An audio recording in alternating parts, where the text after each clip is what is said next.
बिस्मिल्लाहिर्रहमानिर्रहीम।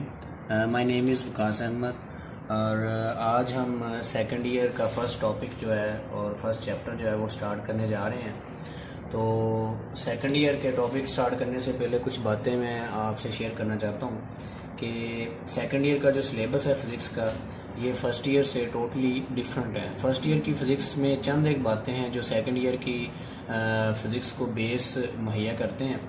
Second year की जो आपकी फ़िज़िक्स है इसका ज़्यादातर ताल्लुक़ आपके मैटर की 10th क्लास से है यानी 10वीं क्लास से है और कुछ पोर्शन इसमें जो है वो केमिस्ट्री का भी ऐड है। तो इसमें एमसीक्यूज़ का जो पोर्शन है इंटी टेस्ट के अंदर सेकंड ईयर में से एमसीक्यूज़ का पोर्शन जो है वो काफ़ी ज़्यादा आता है, वो भी हम साथ साथ टॉपिक्स में डिस्कस करेंगे। तो आज हम पहला चैप्टर स्टार्ट करते हैं जी, और पहले चैप्टर का नाम है जी इलेक्ट्रोस्टैटिक्स। जैसा कि आपके सामने लिखा हुआ है इलेक्ट्रोस्टैटिक। इलेक्ट्रोस्टैटिक वर्ड जो है ये दो वर्ड का मरकब है। इसमें इलेक्ट्रो मीन्स है चार्ज और स्टैटिक मीन है रेस्ट। तो सबसे पहले इसको स्टार्ट करने से पहले हमें एटम के बारे में पता है, छोटी क्लास में हम पढ़ चुके हैं। अगर ये एक एटम है आपके पास, यहाँ पे ये न्यूक्लियस है। न्यूक्लियस में प्रोटॉन है जिन पे पॉजिटिव चार्ज होता है और न्यूट्रॉन पे ज़ीरो चार्ज, कोई चार्ज नहीं है। और इसी तरह पे आपके पास इलेक्ट्रॉन पे जो है वो नेगेटिव चार्ज होता है। अब आप चार्जेस से मुराद क्या लेते हैं, यहाँ पे हम इलेक्ट्रोस्टैटिक की पहले डेफिनेशन करते हैं। The branch of physics which deals with charges at rest is called electrostatic. अब इसमें ये एक्सप्लेन किया गया है कि ऐसी ब्रांच फिजिक्स की जिसमें चार्जेस को स्टडी किया जाए, कब, जब वो रेस्ट पे हों। हमें पता है कि एटम के अंदर कभी भी जो है कोई पार्टिकल रेस्ट पे नहीं है, ठीक है, लेकिन हमें कंसीडर करना पड़ता है। कंसीडर इसलिए करना पड़ता है क्योंकि मैथमेटिकल फॉर्म्स जो हैं वो रेस्ट पे ही मैकेनिक्स के अंदर हल की जाती हैं। तो इसलिए हम इलेक्ट्रोस्टैटिक ये इस पूरे चैप्टर में हम सारे चार्जेस को रेस्ट पे स्टडी करेंगे। ये चीज़ क्लियर हो गई है जी। अच्छा, इसके बाद हमारे पास है जी चार्ज क्या होता है, ये नेगेटिव चार्ज, पॉजिटिव चार्ज और चार्ज का ना होना क्या है। तो सबसे पहले इसकी डेफिनेशन जो पेपर में आप बच्चों लिखेंगे वो है, it is the fundamental property of sub atomic particle that they attract और रिपेल ईच अदर। इसका मतलब है कि हमारे पास कोई भी जो पार्टिकल है उसकी फंडामेंटल प्रॉपर्टी है, कुदरती तौर पे उसके ऊपर चार्ज होता है, नेगेटिव या पॉजिटिव, जो कि वो अगर पॉजिटिव पॉजिटिव के सामने आएगा उसको रिपेल करेगा, नेगेटिव नेगेटिव के सामने आएगा वो उसको रिपेल करेगा। लेकिन अगर पॉजिटिव नेगेटिव के सामने आएगा वो उसको अट्रैक्ट करेगा, क्योंकि जो लाइक चार्जेस होते हैं वो रिपेल करते हैं। अब ये जो चार्ज है ये आता कहाँ से है?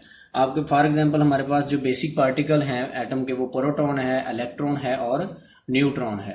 प्रोटॉन है कंटेन्स पॉजिटिव चार्ज नेचुरली या इंट्रिंसिकली, इसका दूसरा वर्ड इंट्रिंसिक यूज़ किया जाता है। उसके बाद इलेक्ट्रॉन जो है उस पर नेगेटिव चार्ज होता है और न्यूट्रॉन पे कोई चार्ज नहीं। अब यहाँ पे क्वेश्चन हमारे पास बनता है, वाई सब atomic particles contains charge naturally. Naturally in पे चार्ज कैसे होता है? अब तक जो साइंटिस्ट ने इस पे स्टडी किया है इसमें असल में होते हैं जी क्वार्क्स। क्वार्क्स का मतलब ये है, जिस तरह से हम इसकी एग्जांपल ऐसे ले लें कि आपके पास क्वार्क को मैं अगर एरो से सिंगल एरो से मैं करता हूँ डिस्प्ले, तो यहाँ पे आपके पास ये जो दो एरो हैं ये दोनों ऊपर की तरफ हैं। मैं इसे हाफ है, ये मैं आप देख सकते हैं एरो को मैंने हाफ बनाया है और इस एरो को भी मैंने हाफ बनाया है, ठीक है। इन्हें हम कहते हैं स्प्लिट। स्प्लिट का मतलब होता है डिवीजन। अगर ये वाली डिवीजन भी अप है तो पॉजिटिव होगी और ये वाली भी अप है तो पॉजिटिव। ये आपके सामने एरो ऊपर की तरफ है तो ये भी पॉजिटिव है, ये भी पॉजिटिव, दोनों मिलके पॉजिटिव चार्ज बनाएंगे और उसे हम प्रोटॉन कहते हैं। इसी तरह से अगर ये आपके पास डाउन है, ये एरोस हाफ हाफ दोनों डाउन है, नेगेटिव हाफ ये होगा, नेगेटिव हाफ ये होगा, दोनों मिलके इलेक्ट्रॉन जो है आपके पास। मैथमेटिकली आपने ये नहीं देखना कि ये मैथमेटिकल देखें तो माइनस माइनस पॉजिटिव हो जाएगा। हम मैथमेटिकली नहीं देख रहे, हम देख रहे हैं डायरेक्शन को। यहाँ पे क्वार्क्स जो है वो अप है, यहाँ पे क्वार्क्स जो है वो डाउन है, ठीक है। और क्वार्क्स की जगह पे अगर बेहतर वर्ड इसके लिए स्प्लिट भी यूज हो सकता है। स्प्लिट का मतलब डिवीजन, यानी पार्टिकल के अंदर डिवीजन जो है। अच्छा, इसी तरह से अगर एक एरो जो है वो ऊपर की तरफ है और एक एरो जो है वो नीचे की तरफ है, तो आप देख लें कि ये हाफ नीचे की तरफ है, हाफ ऊपर की तरफ है, तो ये हाफ इस हाफ को कैंसिल कर देगा और इसे हम कहेंगे न्यूट्रॉन। इसे क्या कहेंगे? न्यूट्रॉन, यानी इस पर कोई चार्ज नहीं है। तो ये मेरा यहाँ पे मकसद था कि आपको ये समझाऊं कि चार्ज असल में पैदा कैसे होता है। लेकिन ये कुदरती तौर पे होता है, किसी पार्टिकल में सारे के सारे स्प्लिट जो हैं, डिविजन्स जो हैं, आप इनको पिलर भी कह सकते हैं। जैसे किसी बिल्डिंग के पिलर होते हैं, सारे के सारे जो वो पिलर उसके हैं, उसके बिल्डिंग ब्लॉक्स जो है पार्टिकल के, वो अप होंगे तो वो प्रोटॉन होगा, अगर वो उसके बिल्डिंग ब्लॉक्स जो हैं वो डाउन होंगे तो वो नेगेटिव होगा, और अगर वो डाउन और अप दोनों होंगे तो वो न्यूट्रल हो जाएगा। तो आगे चलते हैं। अभी इसके फर्स्ट टॉपिक पे हम पहुंचे नहीं है, सिर्फ इलेक्ट्रोस्टैटिक और चार्ज को हमने डिफाइन किया है, जो कि दोनों पेपर में डेफिनेशन पूछी जाती है। नेक्स्ट है जी कुछ यहाँ पे पॉइंट्स हैं मेरे पास कि डिफरेंट चार्ज जो है वो क्या करते हैं। डिफरेंट चार्ज हमें पता है, अगर हमारे पास यहाँ पे पॉजिटिव क्यू है एक चार्ज और एक नेगेटिव क्यू है, दोनों एक दूसरे को क्या करेंगे, अट्रैक्ट करेंगे, ठीक है। और सेम चार्ज अगर यहाँ पे पॉजिटिव क्यू है और यहाँ पे पॉजिटिव क्यू है, दोनों एक दूसरे को रिपेल, ये इस तरफ को चला जाएगा, ये इस तरफ को चला जाएगा। और इसी तरह से अगर नेगेटिव क्यू है और नेगेटिव क्यू है, ये भी इस तरफ को चला जाएगा और ये भी इस तरफ को, यानी एक दूसरे को रिपेल करेंगे। दूसरा पॉइंट हमारे पास है कि हम कैसे मेजर करेंगे कि क्वांटिटेटिवली, यानी ये कितनी फोर्स से ये वाला चार्ज इसको रिपेल कर रहा है और ये वाला इसको रिपेल कर रहा है, इस तरह से ये वाला इसको रिपेल कर रहा है और इसको ये कितनी फोर्स से कर रहे हैं, और अगर ये अट्रैक्ट कर रहे हैं तो फिर कितनी फोर्स से कर रहे हैं। तो इसकी क्वांटिटेटिव नेचर जो है, इसको सबसे पहले कूलम्स ने स्टडी किया, उसने इसकी मेजरमेंट्स की। कूलम्स जो है वो एक हमारे पास, ये मैंने इधर इसकी हिस्ट्री लिखी है कि 1785 के अंदर उसने कूलम्स लॉ को पब्लिश किया, और ये फ्रेंच फिजिसिस्ट था, इसका पूरा नाम चार्ल्स ऑगस्टिन डी कूलम्स है, और इसने 1785 में अपनी ये जो थ्योरी है चार्जेस के बारे में, और इसने एक जो एक्सपेरिमेंटल इक्विपमेंट यूज़ किया वो होता है टॉर्जनल बैलेंस। वो हायर क्लासेस के अंदर डिस्कस होता है, उसको यहाँ पे डिस्कस करने की ज़रूरत नहीं है। आपको टेक्स्ट बुक के हवाले से और पेपर के हवाले से इतनी हिस्ट्री काफ़ी है कि आपको ये पता हो कि चार्जेस को क्वांटिटेटिवली जो है वो मेजर कैसे किया जाए। यानी हमें कैसे पता चलेगा कि ये रिपल्शन की फ़ोर्स कैसी होगी और अट्रैक्शन की फ़ोर्स कैसी होगी। इसके लिए जो रिलेशन है वो हमें कूलम्स की डेफिनेशन से मिलता है। अच्छा, तो इसमें आपके पास जो कूलम्स लॉ है उसकी सबसे पहले हम डेफिनेशन जो है उसे देखते हैं, फिर इसकी मैथमेटिकल फॉर्म पे चलेंगे। तो कूलम्स लॉ आपके पास जो है वो ये स्टेट करता है, कूलम्स फोर्स, यानी कूलम लॉ ने जो अपना लॉ डिफाइन किया उसमें स्टेट किया लॉ जो उसमें जो फोर्स है उसका नाम हम कूलम्स फोर्स लेते हैं। The Coulomb's force between 2 point charges is directly proportional to the magnitude of charges and inversely proportional to the square of distance between them. इसकी थोड़ा ये डिफिकल्ट सी डेफिनेशन बनती है, लेकिन बहुत आसान है। इसके 2 पार्ट्स बन रहे हैं हमारे पास डेफिनेशन के। पहला पार्ट ये है, इसको मैं फिगर से समझाता हूँ, उससे ज़्यादा समझ आएगी, कि अगर हमारे पास 2 चार्जेस हैं, 2 चार्जेस, यहाँ पे मैंने, आप देख सकते हैं मैंने ड्रा किए हैं पॉजिटिव चार्ज और पॉजिटिव, दोनों ही पॉजिटिव लिए हैं मैंने, क्योंकि बुक के मुताबिक मैंने लिए, नेगेटिव भी लिए जा सकते हैं, वो भी हम एंड पे डिस्कस कर लेंगे, लेकिन बुक के मुताबिक हमारे पास 2 पॉजिटिव चार्जेस ही हैं। तो इसमें वो कहता है कि ये जो इनके दरमियान फोर्स होगी रिपल्शन की, ठीक है, और अगर ये दूसरे चार्ज होते, दोनों डिफरेंट होते, तो अट्रैक्शन की होनी थी। तो ये जो रिपल्शन की फोर्स होती थी, तो इसका मैथमेटिकल रिलेशन क्या बनता है, वो इसने कहा है कि कूलम्स फोर्स जो इनके दरमियान फोर्स होगी, वो कूलम फोर्स, वो इन दोनों पॉइंट चार्जेस के डायरेक्टली प्रोपोर्शनल होगी मल्टीपल ऑफ द मैग्नीट्यूड, यानी Q1 इंटू Q2, यानी इनकी जो मैग्नीट्यूड होगी उनको मल्टीप्लाई करेंगे, उसके वो फोर्स होगी डायरेक्ट, यानी जितनी मैग्नीट्यूड, जितने इनका मल्टीपल बढ़ता जाएगा उतनी फोर्स बढ़ती जाएगी, जितना आप इनका मल्टीपल कम करते जाएंगे उतनी फोर्स कम होती जाएगी। और ये इन्वर्सली प्रोपोर्शनल, ये जो फोर्स होगी वो इन्वर्सली होगी इनके डिस्टेंस के अंदर। इसको कैसे समझेंगे, आप इन चार्जेस को दूर दूर कर दें, जितना दूर करते जाएंगे फोर्स कम होती जाएगी। इसका मतलब है डिस्टेंस इन्वर्सली हुआ, और जितना आप नज़दीक करते जाएंगे उतनी फोर्स बढ़ती जाएगी। इसका मतलब फिर भी इन्वर्सली हुआ, क्योंकि हमें पता है एक चीज़ बढ़ाने से दूसरी कम हो तो वो इन्वर्सली रिलेशन होता है। तो अब आप दोबारा डेफिनेशन को देखें, Coulomb's force between 2 point charges is directly proportional to the magnitude of charges and inversely proportional to the square of distance between them। ठीक है, इसको अब हम मैथमेटिकली देखते हैं।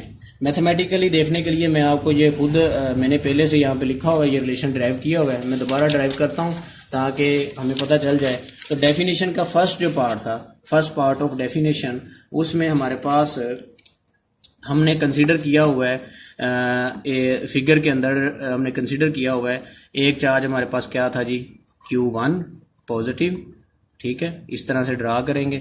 इसी तरह से दूसरा चार्ज जो है वो भी Q2, वो भी मैंने कौन सा लिया, पॉजिटिव। इन दोनों के दरमियान जो डिस्टेंस है वो मैं ले लेता हूँ R, ठीक है, R डिस्टेंस लिया है। तो हम कहेंगे कि अब ये जब इसको रिपेल करेगा तो ये चार्ज इस तरफ ऑटोमेटिकली जाएगा और ये इसको रिपेल करेगा, ये चार्ज ऑटोमेटिकली इस तरफ जाएगा, ठीक है जी। अब मैथमेटिकली हम इसको जो लिखने की जो डेफिनेशन का पहला पार्ट था, डेफिनेशन का पहला पार्ट ये था कि इनकी मैग्नीट्यूड के डायरेक्टली प्रोपोर्शन, कौन, फोर्स, कौन सी फोर्स जो इनके दरमियान है उसे कूलम फोर्स, तो हम उसे F से अगर इंडिकेट करते हैं फोर्स की मैग्नीट्यूड को। यहाँ पे मैंने एरो नहीं लगाया क्योंकि फोर्स एक वेक्टर क्वांटिटी है, एरो नहीं लगाया इसलिए कि हम मैग्नीट्यूड कंसीडर, ये जो कूलम्स फोर्स होगी डायरेक्टली प्रोपोर्शनल होगी आपके पास, डायरेक्टली प्रोपोर्शनल होगी प्रोडक्ट ऑफ द मैग्नीट्यूड, ठीक है जी, प्रोडक्ट ऑफ द मैग्नीट्यूड। यही हमने डेफिनेशन का पहला पार्ट था हमारा। दूसरा पार्ट कि यही फोर्स इनवर्सली प्रोपोर्शनल होगी स्क्वायर ऑफ द डिस्टेंस। ये स्क्वायर ऑफ द डिस्टेंस भी हम डिस्कस करेंगे कि स्क्वायर क्यों लिया, सिर्फ R ही क्यों नहीं लिया।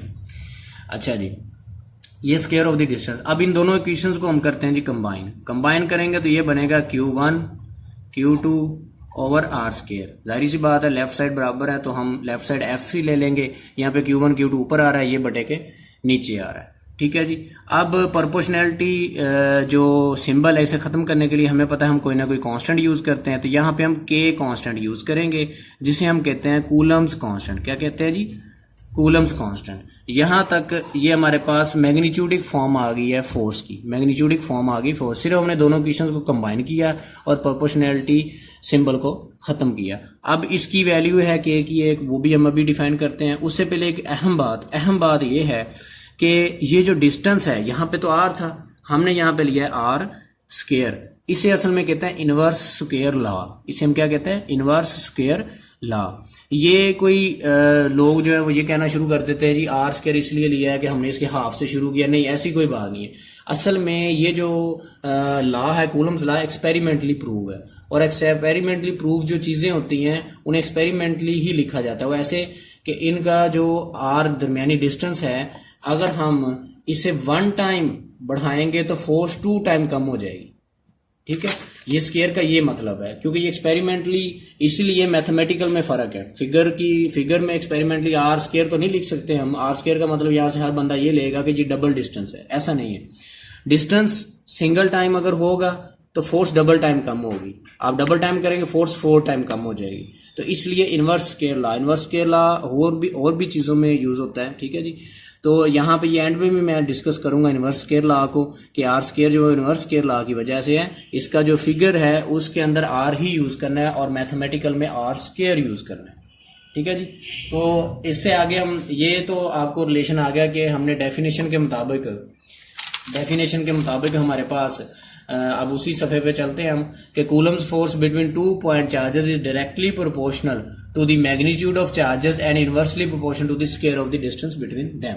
तो इसको मैथमेटिकली कैसे लिखेंगे, इक्वेशन 1 बनेगी हमारे पास कि F is directly proportional to product of the charges, देखा, बिटवीन 2 पॉइंट चार्ज के डायरेक्टली प्रोपोर्शनल, और inversely square of the distance between them. इन दोनों इक्वेशन को कंबाइन किया तो हमारे पास ये अभी मैंने जो आपको करके दिखाई थी मैथमेटिकल इक्वेशन, तो Q1 Q2 into R square बन गया। फिर इस प्रोपोर्शनैलिटी सिंबल को खत्म करने के लिए हमने K कांस्टेंट लगाया जिसे हम कहते हैं कूलम्स कांस्टेंट। क्या कहते हैं जी, कूलम कांस्टेंट। और ये हमारे पास Q1 Q2 ये एक रिलेशन आ गया। अब इस रिलेशन के अंदर कुछ पैरामीटर्स हैं, उनकी वैल्यूज हैं। यहाँ पे जो K है जी कूलम्स कांस्टेंट। कूलम्स कांस्टेंट की एक्सपेरिमेंटल जो कंक्लूड वैल्यू है वो है 1/4 पाई एप्सिलॉन नॉट। इसे एप्सिलॉन 0 भी पढ़ सकते हैं और एप्सिलॉन नॉट भी। 0 का मतलब है कि दोनों चार्जेस के दरमियान कोई चीज नहीं है, एयर भी नहीं है, फ्री स्पेस, ठीक है। तो यहाँ पे हम जो है इनकी वैल्यूज अगर पुट करें 4, वैसे ही पाई की वैल्यू 3.14 पुट कर दें। एप्सिलॉन 0 की वैल्यू एक्सपेरिमेंटली जो फाइंड आउट है वो है जी 8.85 × 10⁻⁻12। इन सब चीज़ों को मल्टीप्लाई करके 1 से डिवाइड करें तो के की value 9 into 10⁻⁹ newton metre square पर कूलम स्क्वायर। ये हम जो है डेफिनेशन से आसानी से सिंबल जो है आपके पास निकाल सकते हैं इसके यूनिट्स। तो इसमें यूनिट में आपको निकाल के भी दिखा देता हूँ। तो के की वैल्यू ये एमसीक्यूज में पूछी जाती है जी, कूलम्स कांस्टेंट की। और उसके बाद एप्सिलॉन, ये मैंने आगे एक्सप्लेन किया कि वेयर एप्सिलॉन 0 या एप्सिलॉन नॉट जिसे हम कहते हैं 8.85 इंटू 10⁻12 पर न्यूटन पर coulomb metre square and coulomb square है। तो इसे हम कहते हैं permittivity of free space. Permittivity का मतलब ये है कि जब दोनों चार्जेस के दरमियान कोई भी चीज़ नहीं है, ना कोई इंसुलेटर है, ना कोई एयर है, ना कोई वाटर है, तो ये एक दूसरे को कितना अफेक्ट करेंगे उसे हम परमिटिविटी कहते हैं। तो यहाँ पे जो एप्सिलॉन नॉट है वो परमिटिविटी ऑफ फ्री स्पेस है। यहाँ पे हम इनके यूनिट्स के बारे में देख लें। अगर आप सिंपल के यूनिट निकालना चाहते हैं तो रिलेशन को लिखें, F is equal to K into Q1 Q2 over R square हमने लिख लिया है। तो हम क्या करते हैं कि ये आर स्क्वायर ऊपर ले जाते हैं, इधर मल्टीप्लाई हो जाएगा और बटे में Q1 इंटू Q2 आ जाएगा और ये आपके पास के, यहाँ से के यूनिट निकलेंगे। हमें पता है फोर्स का यूनिट क्या होता है, न्यूटन, और आर जो है वो डिस्टेंस है, तो डिस्टेंस का यूनिट मीटर होता है। मीटर क्या आ जाएगा, स्क्वायर में, क्योंकि स्क्वायर है। और Q1 Q2 चार्ज का यूनिट कूलम होता है, और ये कूलम और ये, क्योंकि ये कूलम ने सबसे पहले मेजरमेंट की ना, तो ये वाला एक कूलम और ये वाला एक कूलम, तो ये क्या बनेगा, कूलम स्क्वायर। तो के जो है आपके पास यूनिट हैं वो बनेंगे, ऊपर है न्यूटन, साथ है मीटर स्क्वायर और साथ है कूलम पर स्क्वायर। ये नीचे से ऊपर गया तो माइनस आ जाएगा। ये यूनिट अगर के हैं तो हमें पता है कि के वाली इक्वेशन के अंदर एप्सिलॉन 0 जो है वो नीचे बटे में, एप्सिलॉन नॉट बटे में है। तो अगर हम के को उलट दें तो वही यूनिट एप्सिलॉन नॉट के है, और ये आपके पास 1 ओवर के कर दें तो आपके पास ये देखें ऊपर मैंने जो इसके यूनिट लिखे हैं, तो एप्सिलॉन के जो यूनिट हैं एप्सिलॉन के वो आपके पास बन जाएंगे 1 ओवर के यूनिट। तो 1 ओवर के ये करेंगे तो ये जिनके ऊपर पॉजिटिव है ये नेगेटिव हो जाएंगे और नेगेटिव वाला पॉजिटिव हो जाएगा। इस तरह से इसके यूनिट, ये एमसीक्यूज में सारी चीज़ें पूछी जाती हैं, ये साथ साथ आपने करनी है। और यहाँ पे एक चीज़ आपको क्लियर कर दूँ फिगर के हवाले से, डायग्राम में देख लें, 2 चार्ज मैंने कंसिडर किए थे, उससे हमने डेफिनेशन भी की और मैथमेटिकल फॉर्म भी निकाल ली। दोनों चार्ज में देखें पॉजिटिव है तो ये वाला पॉजिटिव इससे रिपेल करेगा राइट साइड में, और ये वाला पॉजिटिव इससे रिपेल करेगा लेफ्ट साइड में।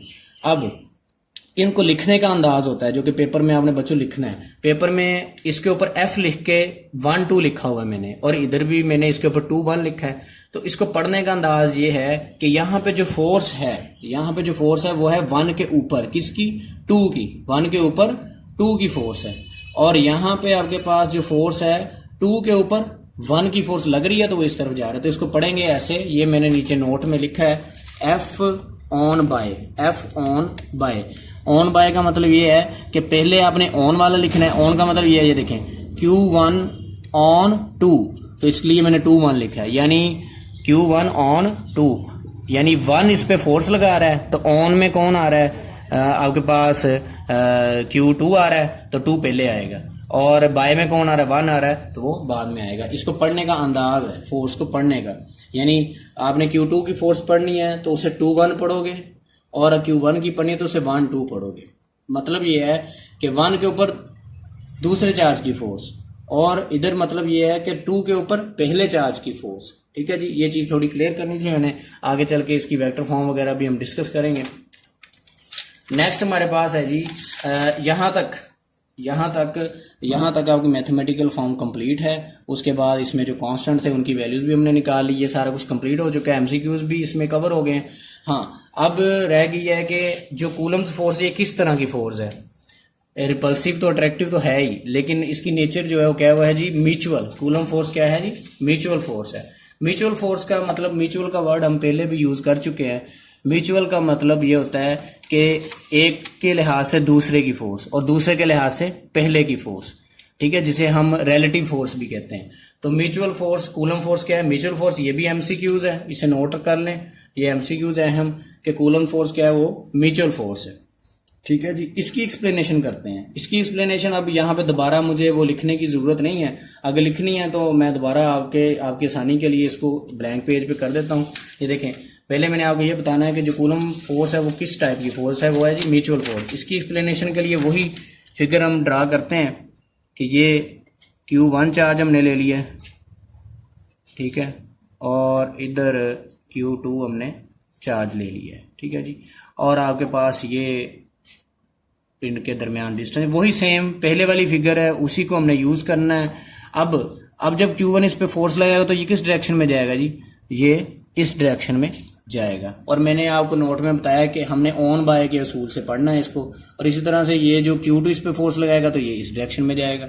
तो लिखना कैसे है वेक्टर फॉर्म में, यहाँ इसके ऊपर F लिख देते हैं ये भी, लेकिन इनमें डिफरेंस कैसे होगा। यहाँ पे हमने कहा है कि 1 के ऊपर सेकंड की फोर्स, पहले ऑन फिर by second, on 1 by second. तो उसके ऊपर एरो भी मैंने नहीं लगाया, इसे वेक्टर नहीं बनाया। इसी तरह इधर आ जाए तो ऑन 2 बाय 1, ठीक है, यहाँ पे F21 लिख दिया। अब इसे अगर वेक्टर बनाना है तो हमें पता है यूनिट वेक्टर चाहिए होगा। यूनिट वेक्टर R डिफाइन करेंगे हम दोनों, R यूनिट वेक्टर, इधर भी R यूनिट वेक्टर। लिखना कैसे, जैसे ये 1 2 है इसी तरह इसका वेक्टर यूनिट वेक्टर भी 1 2 होगा, इसका यूनिट वेक्टर भी 1 2 होगा। यूनिट वेक्टर डायरेक्शन को डिफाइन करेगा और अब हम इसके ऊपर एरो लगा सकते हैं वेक्टर फॉर्म में, ये आ गया क्योंकि साथ यूनिट वेक्टर आ गया, ठीक है। R यूनिट वेक्टर ये बताएगा कि किस डायरेक्शन के अंदर, R यूनिट वेक्टर हमें ये बताएगा कि किस डायरेक्शन के अंदर फोर्स लग रही है। तो इसके ऊपर फोर्स इस डायरेक्शन में लग रही है और इसके ऊपर फोर्स इस डायरेक्शन में लग रही है। अब यहां से म्यूचुअल फोर्स को हम डिफाइन करेंगे। तो coulomb force is a mutual force, coulomb force is a mutual force. तो फिगर से हमें ये नजर आ रहा है कि जो R यूनिट वेक्टर 1 2 है वो is equal to R unit vector 2 1 है in magnitude but opposite in direction. देखें उसकी डायरेक्शन राइट है और इसकी डायरेक्शन लेफ्ट है। इसका मतलब यह फोर्सेस मैग्नीट्यूड में इक्वल है लेकिन डायरेक्शन में क्या है, ऑपोजिट है। और यही न्यूटन का थर्ड लॉ है, ठीक है जी, यानी action and reaction equal in magnitude opposite in direction. तो इसी तरह से इस यूनिट वेक्टर की फोर्स जो थी वो F12 है हमारे पास और इसकी माइनस F21। ये बच्चों आप टॉपिक के साथ इस चीज़ को लिखेंगे। म्यूचुअलिटी जो है कूलम फोर्स की वो डिफाइन आपको साथ साथ करनी पड़नी है, पेपर के अंदर ये शामिल है। तो आसान है, सिर्फ फिगर बनाएं और ये बता दें कि ये फ्रॉम फिगर यहाँ पे लिख दें, बल्कि फ्रॉम डायग्राम लिख दें या फ्रॉम फिगर, ठीक है जी, ये लिख दे।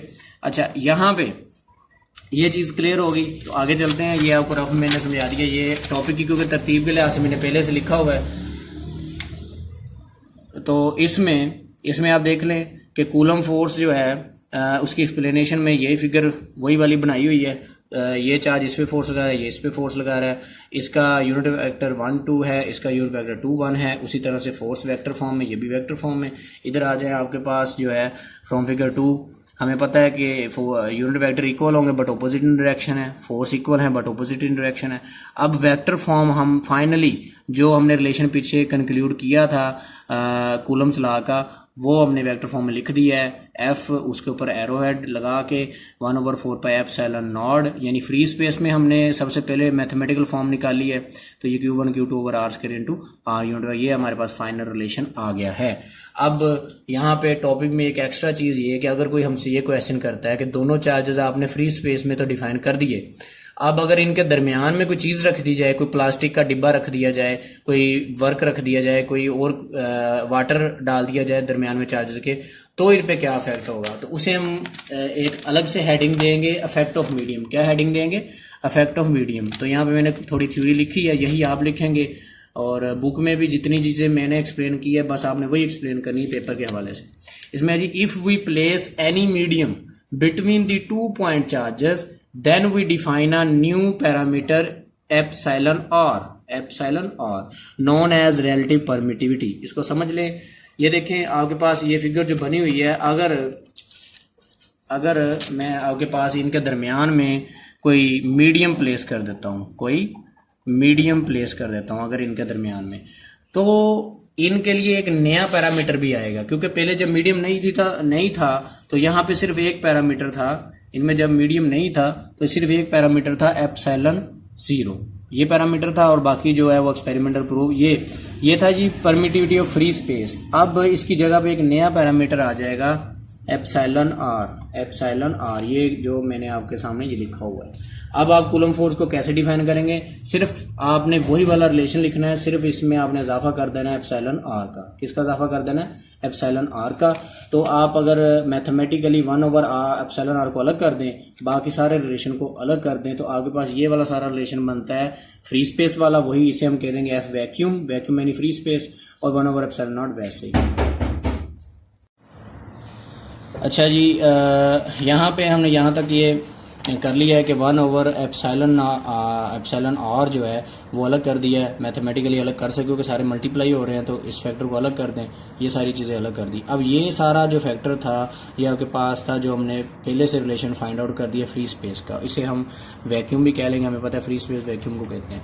तो आप नीचे देख लें, ये मैंने 1/r एप्सिलॉन आर अलग लिखा है और एफ वैक्यूम अलग और एफ मीडियम अलग आपके पास लिखा है। अब अगर हम इसे और जो है इसको जो है करना चाहते हैं तो एप्सिलॉन आर को एक तरफ किया मैंने, बटे से ऊपर आ गया, और ये आपके पास एफ वैक्यूम जो है उसके बटे में एफ मीडियम आ गया। तो इसका मतलब जो है कि ये आपके पास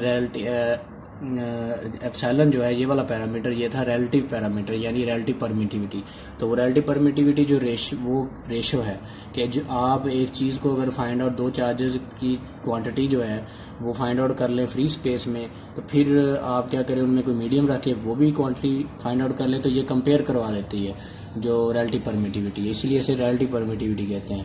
यानी इसका बुक में टेबल मौजूद है, जैसे एलुमिनियम की परमिटिविटी, आयरन की परमिटिविटी, एयर की परमिटिविटी, हाइड्रोजन की, ऑक्सीजन की, ये सारा टेबल मौजूद है बुक में, वो आप साथ करेंगे एमसीक्यूज़ के हवाले से। अच्छा जी, यहाँ पे आपका टॉपिक जो है वो कंप्लीट होता है। कुछ पॉइंट हैं इस टॉपिक के, वो मैं आपको बता देता हूँ, जिसमें सबसे पहला पॉइंट है कि शुरू में हमने कूलम लॉ जो किया है उसमें कोई और लॉ भी पाए जाते हैं कि नहीं, ये एमसीक्यू पूछा जाता है। तो हम कहेंगे 2 लॉ पाए जाते हैं।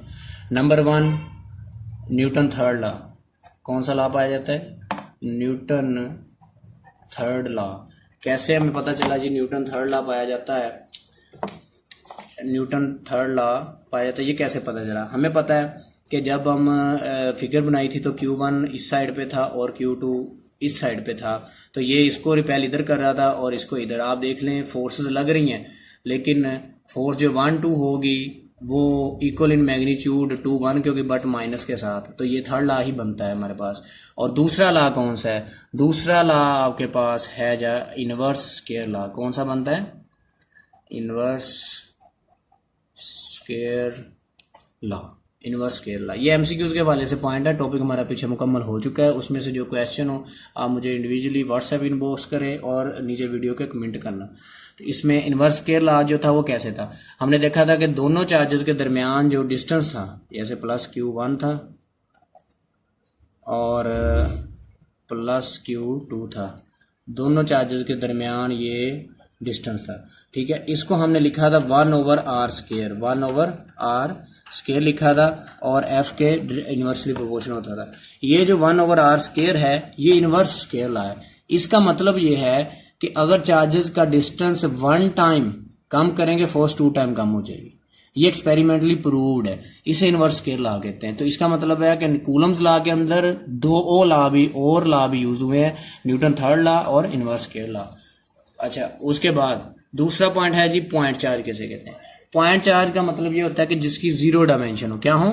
0 डायमेंशन। इसकी एग्जांपल मैं आपको देता हूँ कि एक ट्यूब लाइट जो है आपको इतने साइज में नजर आ रही हो, आप थोड़े दूर चल जाए तो उसका साइज और कम हो जाएगा, और दूर चले जाए और कम हो जाएगा, और इतनी दूर चल जाए एक दूर से आपको पॉइंट नजर आने लग जाएगा, यानी उसकी डायमेंशन ही कम हो जाएंगी। तो इस चीज़ को हम पॉइंट चार्ज कहते हैं। ज़्यादातर एक्सपेरिमेंटल चीज़ों को प्रूव करने के लिए पॉइंट चार्ज को कंसिडर किया जाता है ताकि मेजरमेंट में आसानी हो।